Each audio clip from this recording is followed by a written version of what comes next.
Hello, मैं हूँ doctor Maithili और आज हम इस वीडियो में बात करने वाले हैं कैप और ब्रिज के बारे में।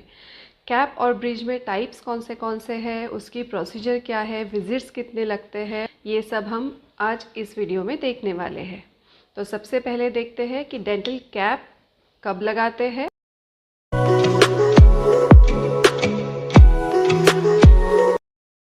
डेंटल कैप को ही हम डेंटल क्राउन भी बोलते हैं। तो ये हम 3 सिचुएशन में लगाते हैं। एक तो सबसे पहले जब हम किसी दांत का रूट कनाल करते हैं, तो रूट कनाल होने के बाद उस दांत को प्रोटेक्ट करने के लिए हमें डेंटल कैप लगाना पड़ता है। यानी अगर रूट कनाल होने के बाद अगर उस दांत की लाइफ हम लोगों को बढ़ानी है तो डेंटल कैप लगाना पड़ता है। दूसरा यानी कि जब कोई दांत टूट जाता है तो उसको भी प्रोटेक्शन देने के लिए हम लोगों को डेंटल कैप करना पड़ता है। और तीसरा यानी जब कोई भी दांत डिसकलर्ड हो यानी काला पड़ गया हो तो उस दांत को हम लोगों को हमारे बाकी के दांत से मैच करने के लिए भी डेंटल कैप करना पड़ता है। अभी देखते हैं कि डेंटल ब्रिज कब करते हैं। इन शॉर्ट मैं बताती हूँ कि डेंटल ब्रिज यानी अगर एक से ज़्यादा कैप हम लोग ज्वाइन करते हैं तो उसको डेंटल ब्रिज कहते हैं।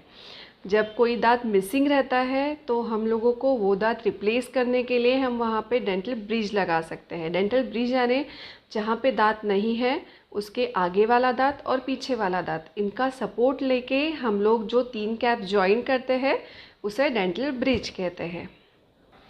अभी बेसिक टाइप्स देखते हैं कि कौन से हैं डेंटल कैप के। डेंटल कैप के बेसिक टाइप्स है, एक तो फर्स्ट है फुल मेटल, पूरा मेटल से जो बनता है। दूसरा है पोर्सिलिन फ्यूज टू मेटल, यानी वो अंदर से मेटल का रहता है और बाहर से पूरे दांत का रंग का रहता है। और तीसरा है सिरामिक। सिरामिक यानी कि जिसमें बिल्कुल से मेटल नहीं रहता है, वो पूरा दांत के रंग का ही बनता है। अभी ये हो गए बेसिक 3 टाइप्स। अभी आप इन्हीं 3 टाइप से डेंटल कैप भी कर सकते हो और डेंटल ब्रिज भी। मटेरियल सेम है, जैसे मैंने बताया कि अगर सिंगल कैप करते हो तो वो डेंटल कैप रहता है, एक सिंगल दांत पे करते हो तो वो डेंटल कैप रहता है। और अगर आप 3 कैप्स ज्वाइन करते हो किसी दांत को रिप्लेस करने के लिए तो उसे ब्रिज कहते हैं। तो मटेरियल आप कोई भी चुन सकते हो, किसी भी मटेरियल से हम डेंटल कैप नहीं तो ब्रिज बना सकते हैं। काफ़ी पुराने ज़माने में गोल्डन कैप रहती थी, लेकिन उसका मेन डिसएडवांटेज वो था उसका कलर। उसका कलर येलो होने के कारण अभी वो आउटडेटेड हो चुकी है। तो अभी देखते हैं सबसे पहले कि फुल मेटल। मेटल यानी वो स्टेनलेस स्टील के जैसा दिखता है, निकेल क्रोम से बनता है। अभी वो पूरा फुल मेटल होने के कारण हम सामने के दांत में उसे रिकमेंड नहीं करते हैं। पीछे वाले दांतों में आप उसको लगा सकते हो क्योंकि मेटल यानी सबसे स्टर्डी कैप रहती है, तो इससे आप अच्छे से चबा सकते हो, वो टूटती भी नहीं है। उसका सिर्फ मेन डिसएडवांटेज है कि वो दिखने के लिए मेटल दिखता है, इसलिए आप सामने के दांत में नहीं लगा सकते हो। अभी दूसरे तरफ चलते हैं, वो है पोर्सिलिन फ्यूज टू मेटल, कि वो अंदर से मेटल रहता है, ऊपर से दांत के रंग का रहता है। अभी वो दांत के रंग का होने के कारण आप पीछे भी उस कैप को लगा सकते हो और सामने के दांत में भी उस कैप को लगा सकते हो। आप सामने के दांत में अगर उस कैप को लगाना चाहते हो तो सिर्फ उसकी मेन 2 डिसएडवांटेज है। वो है कि अंदर से मेटल होने के कारण जो हम लोग ऊपर की लेयर डालते हैं पोर्सिलिन, उससे वो थोड़ा सा उसका रंग रिफ्लेक्ट होता है, यानी हल्का सा ब्लैकिश कलर का दिखता है। तो उसके कारण हम उसका जो शेड है वो एग्जैक्टली हमारे टूथ के साथ मैच नहीं कर सकते हैं। ये है एक कारण। और दूसरा कारण है कि अगर किसी की गमी स्माइल है, गमी स्माइल यानी अगर हंसते वक्त आपके गम्स दिखते हैं तो जाहिर सी बात है कि आपके जो दांत है वो पूरे गम्स तक के दिखाई देते हैं। तो उस सिचुएशन में अगर हमने पोर्सिलिन फ्यूज टू मेटल की कैप बनाई है तो जो गम और दांतों का जो जंक्शन है तो वहाँ पे एक हल्की सी ब्लैकिश लाइन दिखाई देती है कि अगर आपकी गमी स्माइल है तो हंसते वक्त वो ब्लैक कलर की लाइन अच्छी नहीं दिखती है। तो ये थे main 2 disadvantage porcelain fuse to metal cap के साथ। पोर्सिलिन फ्यूज टू मेटल जो हम लोग अभी बनाते हैं उसमें एक एडवांस टेक्नोलॉजी से भी अभी वो कैप बनाई जाती है जिसे कैड-कैम टेक्नोलॉजी बोलते हैं। कि जब हम मेजरमेंट लेते हैं, इम्प्रेशन लेके फिर वो जो मॉडल बनाते हैं वो मॉडल कंप्यूटर से स्कैन होता है, कंप्यूटर में ही डिज़ाइन बनता है और फिर उसमें मटेरियल फ्लो करते हैं।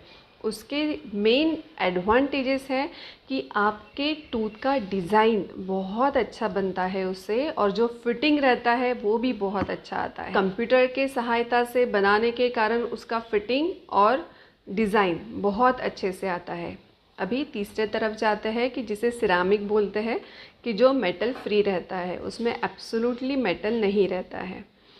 सिरामिक में दो टाइप्स के मटेरियल आते हैं, एक तो जिरकोनिया आता है और दूसरा यानी लिथियम डाइसिलिकेट, की जिसे इमैक्स भी कहा जाता है।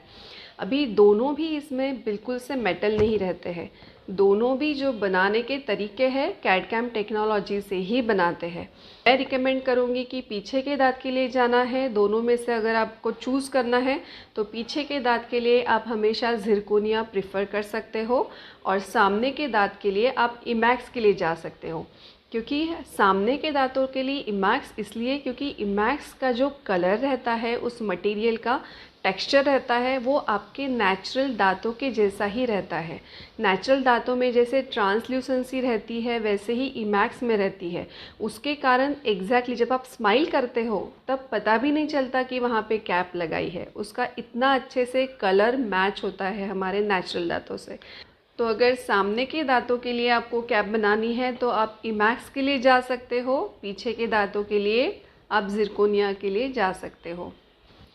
अभी जब हम इम्प्लांट करते हैं तो इम्प्लांट में जो कैप लगाई जाती है वो कैड-कैम टेक्नोलॉजी से ही बनाई जाती है, कि जो हम पोर्सिलिन फ्यूज टू मेटल करते हैं, लेकिन कैड-कैम टेक्नोलॉजी से बनाया हुआ वो हम लगाते हैं।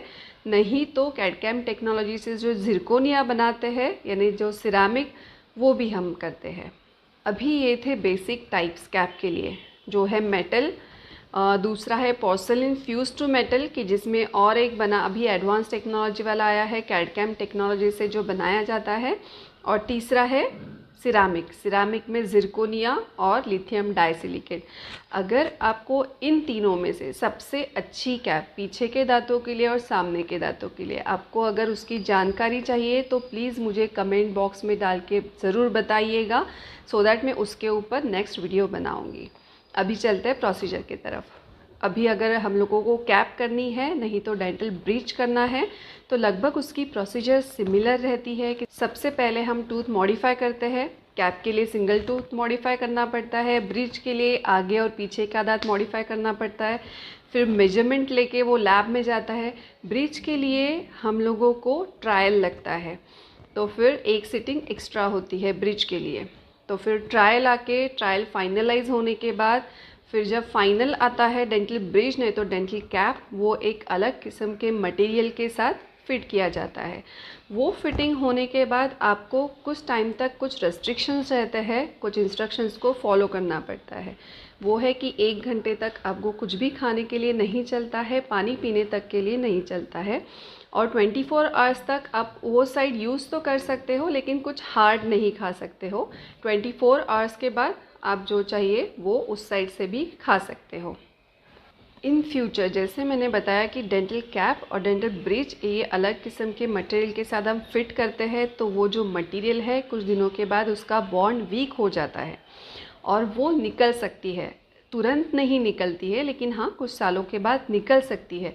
बाय चांस अगर ऐसे निकल जाती है तो आपके डेंटिस्ट से जल्द कांटेक्ट करें, क्योंकि उसी कैप को नहीं तो उसी ब्रिज को हम रिफिट कर सकते हैं। वो बहुत छोटा सा प्रोसीजर रहता है, हार्डली 15 to 20 मिनट्स का, कि जिस प्रोसीजर से हम वो डेंटल कैप नहीं तो डेंटल ब्रिज रिफिट कर सकते हैं। ये थे डेंटल कैप और डेंटल ब्रिज के टाइप्स, उसकी प्रोसीजर और उसके विजिट्स। अगर जैसे मैंने आपको पहले भी बताया है कि अगर आपको सबसे अच्छी कैप कौन सी है पीछे के दांतों के लिए और सबसे अच्छी कैप कौन सी है आगे के सामने वाले दांतों के लिए, अगर आपको ये जानकारी चाहिए तो मुझे कमेंट बॉक्स में लिख के ज़रूर बताइएगा, तो मैं अगला वीडियो उसके ऊपर ज़रूर बनाऊँगी। Thank you so much for watching and take care.